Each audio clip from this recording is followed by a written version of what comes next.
Bueno, cantarle al Señor, y a veces la gente pregunta, incluso gente de iglesia pregunta, bueno, ¿y por qué cantar? Bueno, usted ha visto los soldados cuando van a la guerra lo hacen cantar, marchar uno tras otro. Se olvidan de la mamá que quedó llorando en la casa, de la mascota, de los amigos, la polola. Los tipos les hacen cantar himnos de virtud, himnos de guerra, para que salga el valiente que lleva adentro. Cuando uno canta al Señor, uno canta con alegría, canta con gozo, y le pide al Señor que cuando vienen situaciones y circunstancias difíciles, nosotros no flaqueemos. La palabra del Señor nos va a hablar acerca de un punto importante. Durante estos días, esta semana, he compartido distintas palabras en lugares, palabras de diferentes temas. Hoy será una palabra pastoral sobre una cuestión que en el pueblo de Dios se hace vista gorda, que es la altivez. Vamos a abrir la Biblia y buscar la escritura que está en 2 de Corintios, la segunda carta de Pablo a los Corintios.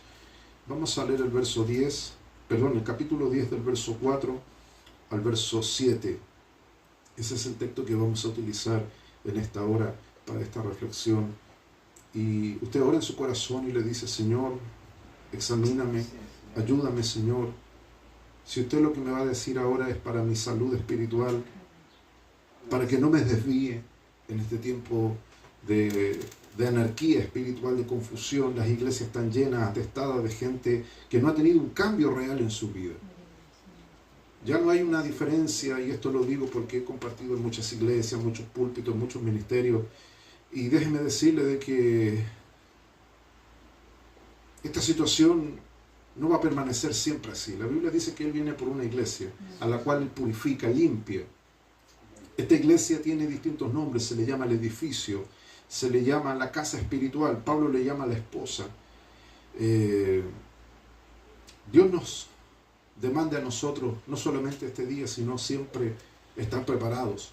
Y una de las cosas más difíciles del cristiano es mirarse a sí mismo, reconocerse, específicamente en el tema de la altivez. Para mayor y mejor reverencia a las Escrituras nos vamos a poner de pie y vamos a leer la palabra del Señor que se encuentra en 2 de Corintios, el capítulo 10.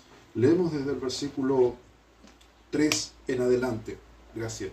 Y la palabra del Señor dice así, en el nombre del Padre, del Hijo y del Espíritu Santo. 2 de Corintios 10, verso 3 en adelante.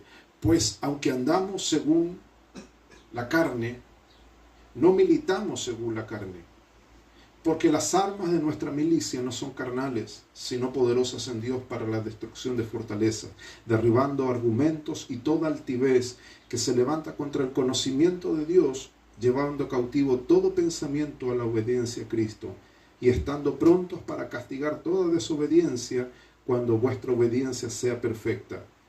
Miráis las cosas según la apariencia. Si alguno está persuadido en sí mismo que es de Cristo, esto también piense por sí mismo, que como Él es de Cristo, así también nosotros somos de Cristo. Oramos al Señor. Padre, en esta hora presentamos nuestras vidas delante de ti y ponemos nuestro corazón con mansedumbre, Señor, para que en esta hora tu palabra hable en nuestras vidas, Señor. Gracias, Jesús. Amén. Tome su asiento un momento breve, no es una reflexión extensa, pero sí es importante tomarnos un momento del día para pensar en estos asuntos espirituales. Hoy en día, el cristiano, la barca del cristiano, naufraga y navega en aguas peligrosas. El peligro no está en la sociedad. El cristiano es tendiente a mirar la sociedad, lo que ocurre en el mundo. En lo personal no me interesa lo que ocurre en el mundo porque ya hay una sentencia sobre el mundo. La palabra del Señor dice en los Salmos: el cielo y la tierra pasará, dice, pero su palabra no pasará. Los apóstoles escribieron en estas cartas santas y ungidas, que es la palabra de Dios, que el Dios de este siglo, Satanás, cegó el entendimiento de los incrédulos. También la Biblia dice que este enemigo de nuestras almas es el príncipe de la potestad del aire. También dijeron que es el Dios de este siglo. Entonces no debiéramos preocuparnos ni afanarnos por la situación del mundo. Es más, lo que usted va a escuchar pareciera una reverenda locura, pero no lo es. Muchos cristianos están orando por gente que está totalmente condenada. No hay salvación para mucha gente. Por la sencilla razón que la Biblia dice que hay un pecado que es imperdonable, que es la blasfemia en contra del Espíritu Santo. Y muchos de los políticos, muchos de los pensadores, muchos de los arquitectos de la sociedad han cometido este pecado 1 y 1000 veces. No tienen perdón de Dios. Usted tiene que entenderlo, madurar en esto. No hay perdón de Dios para esas personas.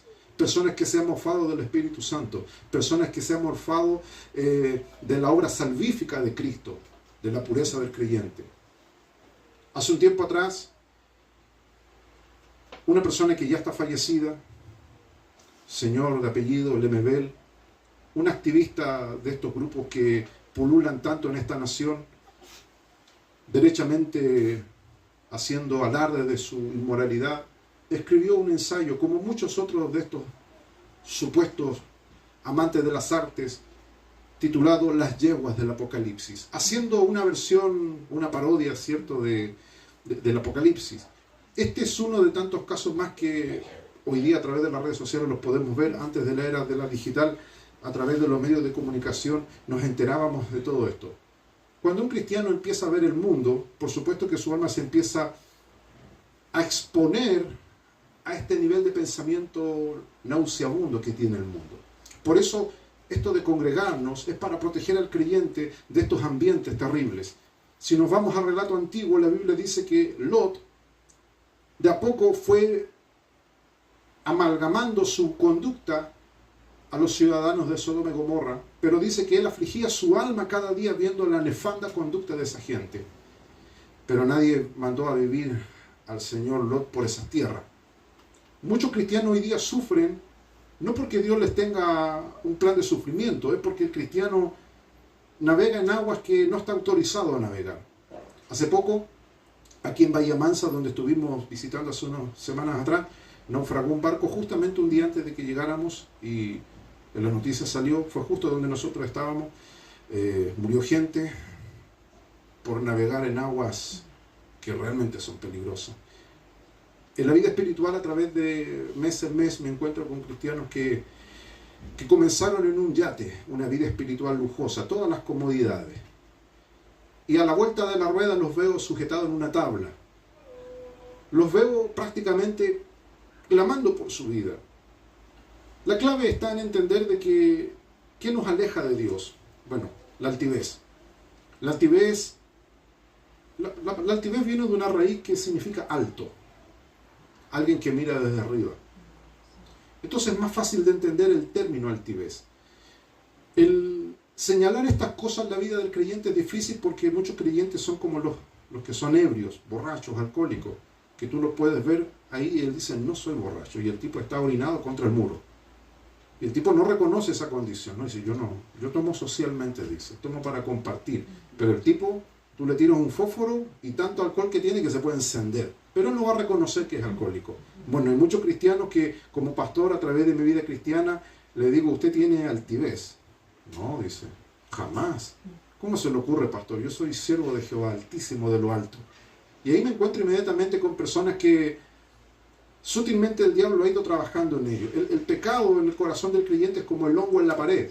Que usted lo ve ahí pequeñito y dice, no voy a hacer nada. Pasan los días, el hongo crece, pasan los meses, después viene el maestro y dice, aquí esto, la pintura está toda carcomida, el hongo es capaz de comerse el cemento, y esta muralla hay que tirarla. Y después muchos cristianos andan buscando sanar con una medicina que no sirve sus problemas. Cuando comienzan a aparecer síntomas de altivez, el cristiano no lo nota. No lo nota. Pero los que están alrededor sí. Inmediatamente sienten ese aletazo violento de esa superioridad que el cristiano empieza a tener jactancia. ¿Por qué el cristiano lucha con la altivez en etapas de su vida? Porque, bueno, el pecado del mundo demoníaco, del mundo espiritual, es la altivez. El texto dice que aunque andamos, dice, en la carne. Esto no es un permiso de Pablo para que el cristiano peque. Aquí Pablo no está haciendo una apología a portarse mal, no. Pablo está hablando de que estamos en una situación terrenal. Eso usted y yo lo sabemos. Todos los días nos levantamos y tenemos esta rutina de sostener en pie nuestra carne. Tenemos que bañarnos, tenemos que asearnos, comer, a la mujer esta rutina a veces las mata. Los hombres a veces no la entienden. El tipo está echado ahí como un jeque, ¿cierto? Haciéndose servir, y ahí la patrona laburando como esclava. La rutina mata al creyente. Eso es así. El diablo puede ocupar situaciones naturales para empezar a desgastarnos emocionalmente, anímicamente, físicamente. La última etapa es la espiritual. El diablo hace así y tira al creyente. El diablo no va a atacar al creyente espiritualmente primero. Primero empieza atacando los círculos externos. Y ahí es donde el creyente se empieza a llenar de cosas que son malas. Ira, frustración, contienda. Pero todo eso lo mete en una bolsa que se llama la altivez. Que la persona no empieza después a reconocer su estado crítico. Dice el apóstol, aunque andamos en la carne, o sea, aunque estamos en un cuerpo terrenal, dice, no militamos según la carne. Y Pablo utiliza el término milicia, que es un término de guerra. Hoy día inculcar al creyente este valor es muy difícil. Los cristianos hoy día no saben combatir. Y aunque suene duro decirlo, mucha gente me escucha y sabe que yo propongo estos ideales siempre. Son una tropa de cobardes. Dios no puede hacer mucho con tipos cobardes. El cristiano tiene que tener en su corazón bravura. No puede quejarse todos los días. Oraciones de lamento. Pareciéramos los descendientes de Jeremías. Lamentaciones 3, 4, 5, 10, 20, 100. Hay que examinar nuestras oraciones. ¿Qué es lo que estamos tirando para el cielo? Yo siempre le digo a los hermanos, pon cuidado. En el cielo los ángeles paran la oreja y dicen, no, ahí viene este vacuno, este farsante. Ya, Señor, mira, lo va a escuchar de nuevo. Se viene quejando por lo mismo, mes tras mes, semana tras semana. Es un vago, Señor, no le responda. Dios nos tiene misericordia. Dios capaz que no le haga caso a ningún ángel y Dios extiende su misericordia sobre muchos de sus hijos. Amén. Pero todo tiene su tiempo, dice la Biblia. Dice, no militamos según la carne. O sea, nuestra vida espiritual no transita ni choca en algún momento con la vida carnal. Entonces, ¿cómo se puede llevar esta vida cristiana? ¿Cómo usted y yo somos cristianos si Pablo dice que no militamos según la carne? Que nuestra batalla espiritual, nuestra milicia, porque la milicia es eso, no tiene nada que ver con la carne. ¿Por qué entonces se cruzan las cosas? ¿Por qué las situaciones que nosotros vivimos nos afectan espiritualmente? Ahora usted está contento, más rato a la tarde puede tener un disgusto. Puede llegar un personaje no deseado a su casa, una mala noticia. Y su barca espiritual empieza, ¿cierto?, a sucumbir. Y uno quisiera tener la receta. ¿Cómo hago para que las situaciones de lo que Pablo dice, andamos en la carne, pero no militamos según la carne? El apóstol Pablo explora esto. Dice, porque las armas de nuestra milicia. Ahora Pablo habla de las armas de la milicia. No se puede estar en este ejército celestial sin las armas. Son muchas, no las voy a describir. Creo que todos los que estamos aquí somos maduros en el Evangelio y sabemos que la principal arma es la palabra de Dios, la espada del Espíritu. Luego el cristiano tiene todo un armamento disponible que la palabra del Señor enseña para enfrentar esta milicia. Hay cristianos que jamás, nunca en su vida cristiana, han podido tomar este compromiso de realmente ser reconocidos en el mundo espiritual como alguien que pelea. Esto es un asunto que lo he explicado en muchas iglesias, muchos hermanos. La gente en el mundo, cuando éramos esclavos del pecado, acólitos de Satanás, siervos del mal, los diablos hacían fiesta cuando pecaban. Este cachorro está bien. Hay un dicho que está en el mundo, no está en la Biblia, dice que el diablo le sirve, la persona que le sirve muy bien al diablo, él les paga mal. La gente cuando está en el mundo le sirve con pasión al diablo. Ahí no hay horario. Hay que chupar, se chupa a la hora que sea. Hay que pecar, la gente se programa, dice, la otra semana la hago, la maldad la hago, sin duda. La gente con pasión, no. El diablo les vacía los bolsillos a la gente, los deja pero con puras pelusas. La gente, el diablo lo hace pedazos. Cuando la gente llega al Evangelio sucede un fenómeno raro. La gente le cuesta servir a Dios. La pregunta es ¿por qué? Porque el diablo anda detrás de ellos, los reclama. Entonces el cristiano empieza con el primer amor, que dura bien poco en realidad, y después el cristiano empieza a medir las cosas. No tengo tiempo, estoy cansado, tengo sueño, y el diablo lo empieza a entretener con esto de postergar las cosas. Voy a hacer, y yo me encuentro con muchos cristianos que se les pasan los meses, los años y nunca hacen nada. ¿Se imagina que Dios hubiera escogido a un Noé flojo? El viejo hubiera muerto ahogado, todos los animales, todo. Pero Noé, aparte de la edad, el tipo era empeñoso. Dios eligió a un tipo que tal vez no sabía hacer barcos. Siempre digo lo mismo, a lo mejor Noé no era un naviero, tal vez no hacía ni barcos de papel, pero el tipo tenía algo, que era ser obediente. Hoy día el asunto es de que muchas personas oyen la voz de Dios, pero son mandados a hacer para ser desobedientes, hacen lo que quieren, lo que se les ocurre. ¿Por qué? Porque la altivez provoca eso en la persona. Dice, las armas de nuestra milicia no son carnales. La persona tiene que entender eso. Una cosa son las armas carnales, o sea, la forma en la que usted tiene que hacer las cosas. Y en muchas iglesias pasa eso. Los problemas que siempre hay en los rebaños pasa porque hay personas que quieren hacer las cosas a su manera, como se les ocurre. Y el apóstol dice que las armas de nuestra milicia no son carnales, y dice que son poderosas en Dios para destrucción de fortaleza. Esta fortaleza están sin duda en el mundo espiritual, no podemos acceder a ella. Que es una fortaleza, es algo inexpugnable, algo que está inaccesible. Y dice que el cristiano, cuando está bien encauzado, tiene armas para destrucción de fortaleza. Y esa es la pregunta que yo le hago a muchos creyentes. ¿Cuándo fue la última vez que tuvo un combate cuerpo a cuerpo con estas fuerzas demoníacas y destruyó una fortaleza? Son pocos los que pueden decir eso. Casi todos, ahora que estamos comenzando un año, muchos ni siquiera se quieren acordar del año pasado. No, fue terrible, dice, el diablo me corrió mano, el diablo me hizo pedazo. No tiene nada bueno que contar. Y empiezan el año prometiendo por los 12 apóstoles: Señor, este año tengo la victoria. Pero resulta que ¿cómo va a tener la victoria si cuando dice que estas armas son, dice, poderosas en Dios para destrucción de fortaleza? Las armas, punto uno, no son nuestras. Y aquí viene el tema de la altivez. Mucha gente empieza con el cuento yo, y ahí cuando empezamos con ese tema de desplazar al Señor, es complicado. Pablo dice que las armas son de Dios, son poderosas en Dios. Y Él nos las concede, dice, para destrucción de fortalezas. ¿Y para qué? El verso 5 dice, derribando argumentos y toda altivez que se levanta contra el conocimiento de Dios.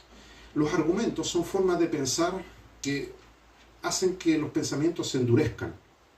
Y eso es lo que en el mundo se usa, argumentos. Nada más que eso. Argumentos que evidentemente no tienen ningún sustento bíblico. Una vez dije algo que pareciera grosero, pero no lo puedo dulcificar. Los políticos, si fuera por ellos, se pasaría la Biblia por el trasero. A ellos no les interesa pero absolutamente nada del Evangelio. Ahora que viene un año de elecciones, acuérdense, muchos van a andar vestidos como Gardel, visitando las iglesias, posando hasta con un pandero y hasta con un himnario, haciéndose, ¿cierto?, las gallinas muertas, pidiendo oración, prometiéndole a los incautos, canutos y evangélicos de esta nación que ellos van a ser un puente de bendición entre el cielo y la tierra. Siempre ha sido así y eso no va a cambiar. El texto dice que estas armas son poderosas para derribar argumentos. Usted no va a derribar un argumento de un impío con solamente orar por él o invitarlo al culto. A ellos no les interesa nada de eso. Ellos tienen sus cultos, sus fiestas, su mundo. Para derribar los argumentos dice que tenemos que utilizar estas armas que son poderosas para derribar estas fortalezas, derribando todo argumento y toda altivez que se levanta contra el conocimiento de Dios. En el mundo, por poner un solo ejemplo, a niños pequeños les enseñan argumentos que evidentemente son totalmente antiescriturales. Tenemos dos opciones: o derribar los argumentos que ellos dan, o derribar los argumentos que ya están enquistados en el corazón de ellos. Y eso se hace solamente llevando, ¿cierto?, a los que son pequeños, a los que no tienen su raciocinio, su criterio formado, como dice el texto más adelante. El apóstol Pablo es maravilloso, dice, llevando cautivo todo pensamiento a la obediencia a Cristo. Pablo utiliza este ejemplo, ve los pensamientos como soldados emergentes de esta fortaleza, y dice que los toma cautivos, esos pensamientos, antes de que se transformen en argumentos, y los llevan a Cristo. Muchos niños, jóvenes y adolescentes, incluso adultos, hoy día tienen pensamientos que están a un abismo de transformarse en argumento. Y cuando se transforman en un argumento no hay cómo sacarse. Aunque usted lo agarre cachetada con una Biblia, el tipo va a decir, esto es lo que yo creo y de aquí no me mueve nadie. Entonces los argumentos, Pablo dice, derribando todo argumento y toda altivez. Así es que hay salvación para los que tienen el problema de la altivez. Porque muchos dicen, no, ni Dios me va a cambiar. O a veces decimos, ese que está ahí, ni Dios lo cambia. Sí, hay una opción.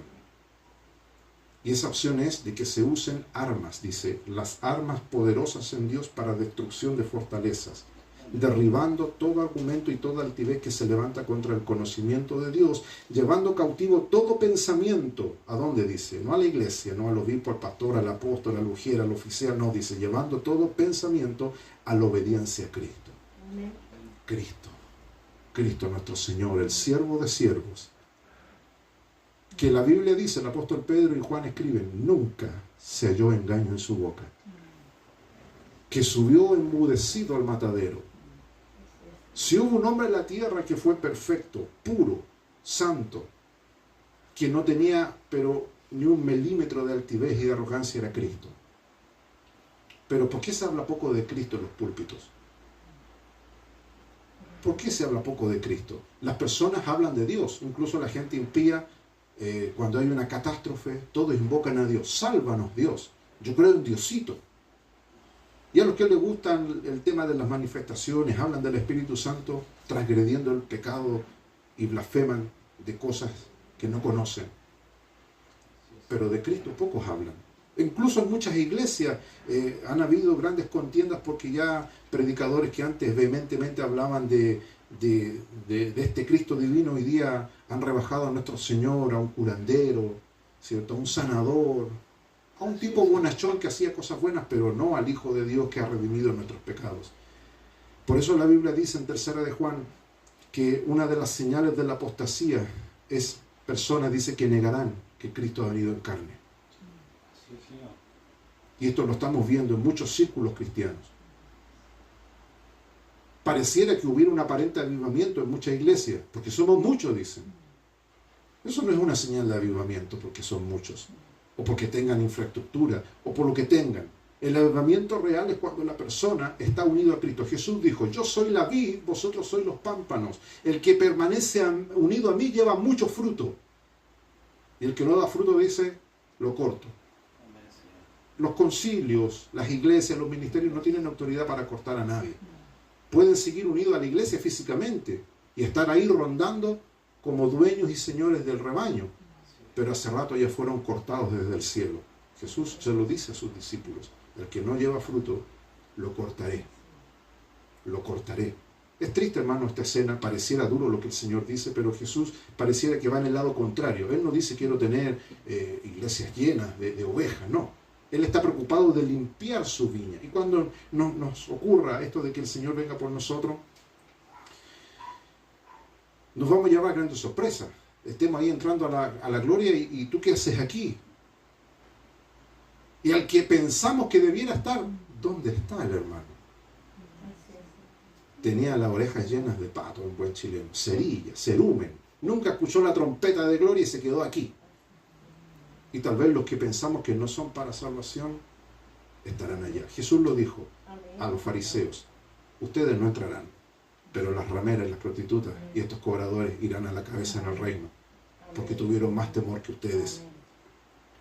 Ahora el apóstol sigue hablando en estos términos duros, dice, y estando prontos para castigar toda desobediencia, que eso es lo que ocurre en muchas iglesias. Tolerancia contra los porfiados. Todos los que estamos aquí hemos criado de alguna manera y sabemos que hay límites. De repente es permisivo que el niño, la cría, ¿cierto? El heredero sea medio atrevido, medio altanero, pero todos tenemos un límite. Y sabemos que hay cosas que se pueden permitir, pero llega una cuota donde dice no, aquí hay que castigar la desobediencia. ¿Qué pasa cuando un padre, una madre o alguien que es tutor de alguien no castiga la desobediencia? El texto lo dice, estando prontos, estamos dispuestos para castigar toda desobediencia. Y Pablo se lo escribe a una iglesia en Corinto, que era una iglesia terrible. Los hermanos les gustaba profecía, danza, dones, pero se mandaban unas patinadas en la batea del pecado que Pablo dijo aquí, hay que ir a poner orden. Aparentemente Pablo es duro, pero Pablo escribe Corintios 13, habla del amor. Era un ministro que hacía y decía lo que decía porque amaba a esa gente. Cuando vemos iglesias que no corrigen, esa gente no ama, esos pastores o líderes no aman a esa gente. Imagínense que un niño haga lo que se le ocurra, el papá o la mamá no ama a ese niño. Está haciéndolo crecer torcido, desviado. Estando prontos para castigar toda desobediencia cuando vuestra obediencia sea perfecta. Y aquí habla de la obediencia perfecta. O sea, no esto como muchos hermanos, es que pastor, es que me cuesta. Es que pastor, usted no me comprende. Usted no está en mis zapatos. Y muchas justificaciones que la gente de Pablo dice que la obediencia debe ser perfecta. A través de este peregrinar que yo tengo en los púlpitos, de repente la gente me llama, o sea, no de repente, siempre, para consejería, y las consejerías están saturadas de autojustificación. La gente se enoja conmigo, me llama, me dice, usted lo que dijo me hirió, me lastimó, usted no me entiende. Y yo le digo, gallina. Suena duro, yo le digo, es una gallina. Un corazoncito de gallina que palpita dentro de usted. Dios no va a hacer nada contigo, le digo. La persona tiene que dejar la altivez. Esto de mirar de arriba y decir lo que yo pienso es lo correcto. Mis argumentos. Y cuando Pedro y todos estos hombres fueron llamados, la escena es curiosa. Dice que ellos estaban pescando su red, dice que dejándolo todo le siguieron. En esa frase, en esa línea, implica lo que Dios quiere de todos nosotros. Yo sé que hoy día mucha gente dice que ha seguido al Señor, pero dejarlo todo no implica que usted va a dejar la puerta abierta y que cualquiera se venga a vivir aquí. No se refiere en términos físicos. Dejarlo todo se refiere a que su prioridad número uno realmente sea el Señor. Yo encuentro sospechoso, y esto no es para ustedes, para los pastores que me escuchan, o líderes de gente del ministerio y de otras iglesias que siempre me escuchan. Estoy cansado de escuchar gente que a veces dice, Dios me habló, tengo comunión con Dios, siento a Dios en mi corazón, pero me parece misterioso, raro que ese Dios nunca le diga, oye, vago, ¿sabéis que estáis ganando plata y ándate a establecer una hora allá en Coyhaique? O ándate ahí a Calama, donde está el antro de perdición. No. Dios le habla para decirle puras tonteras. Entonces pongo en duda de que sea Dios, porque Dios está interesado en la salvación de las personas. Entonces Dios les dice puras barbaridades, entonces saco por deducción, sin ser un gran erudito, que no es el Dios bíblico el que le habla, es su propia altivez, su propio orgullo, su propia jactancia. Porque cuando Dios habla a un hombre, no va a hablar para pedirle la hora o para pedirle consejo o para concederle sus caprichos. Cuando Dios le habla a Jonás, ¿qué le dice? Anda a Nínive. Cuando Dios habla con Saulo, le dice, anda y predica el Evangelio. Cuando Dios y Cristo llama a los 60, otras versiones dicen los 62, dice que los envía en ciudades de dos para predicar. Entonces hoy día yo pongo en entredicho y me hago cargo de lo que digo, y en muchas iglesias y en muchos púlpitos lo he dicho y la gente se enoja. Si tú dices que Dios te llama y tú no haces nada, ese llamado es falso, es mentiroso. Cuando Dios llama a una persona, esa persona no está quieta. Busca la forma de obedecer a Dios. Tal vez no tenga un llamado, un don, un ministerio, porque se ha metido eso. No, usted aquí no necesita ni dones ni llamados. Lo que necesita es ser salvo. Lo que autoriza a la persona a hablar de Dios es que sea salvo. Hoy día nos encontramos con muchas personas llenas de muchas cosas, pero no han pasado por esta experiencia salvífica de decir, he sido perdonado. Tengo una lealtad, una deuda de amor con el Señor que no sé cómo pagarla. Para ir terminando y redondeando este pensamiento de la Escritura, si nos vamos a Proverbios 16:5, dice que Dios, lo voy a leer mejor, Proverbios 16:5, el texto dice lo siguiente: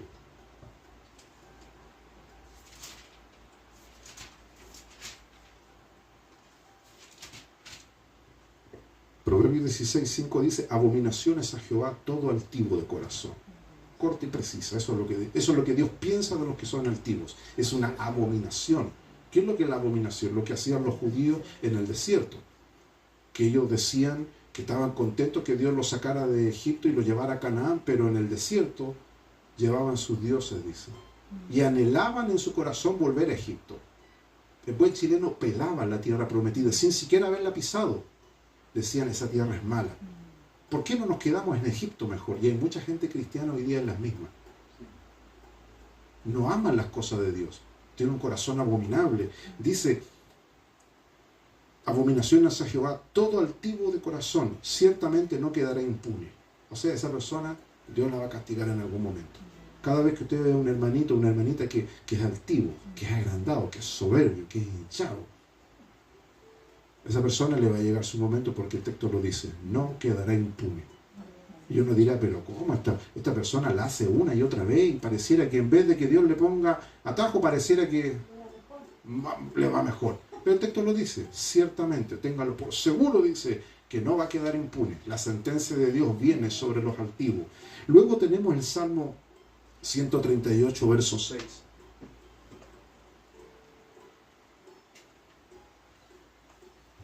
El Salmo 138, verso 6, dice lo siguiente.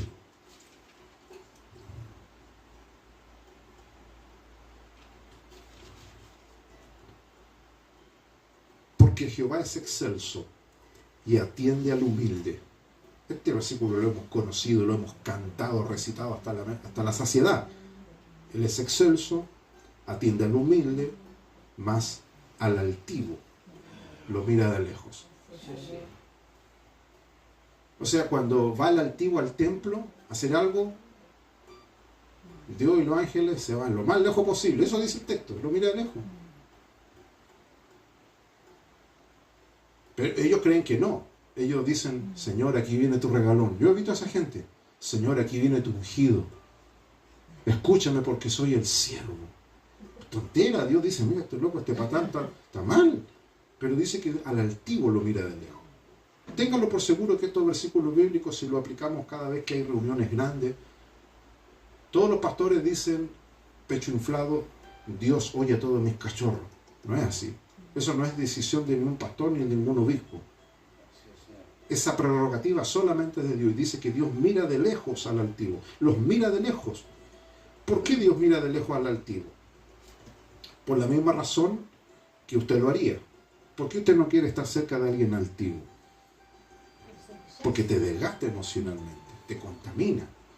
La salud espiritual de muchos creyentes se ha venido a piso por lo mismo. Si usted quiere tener vigor en su vida espiritual, este año haga una lista roja y una lista verde. A todos les aconsejo lo mismo. La lista verde, como el semáforo avance, la roja, detente.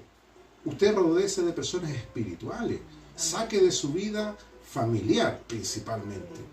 De su vida laboral. Toda persona que está contaminada con estas cuestiones que lo único que van a hacer de usted es ir matándolo de a poco.